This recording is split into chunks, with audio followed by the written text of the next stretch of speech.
Кенжетай мен Нияз. Абылай ханның Кенжетай, Нияз деген екі биі болыпты. Басқа 10 биі бұларды күндеп, Кенжетай мен Нияз ханды қалжақтайды, ал оларды хан жақтайды, деп мәтел қылып халыққа таратыпты. Мұны Абылай естіп бір күні күндеуші 10 биден жердің құты, елдің құты, ауылдың құты, аймақтың құты не? деп сұрапты.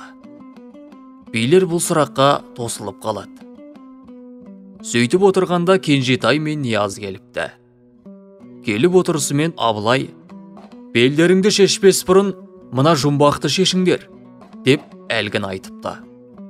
Сонда Нияз, меніңше жердің құты жаңбыр, елдің құты азамат, ауылдың құты жақсы әйел, аймақтың құты әділ басшы, депті.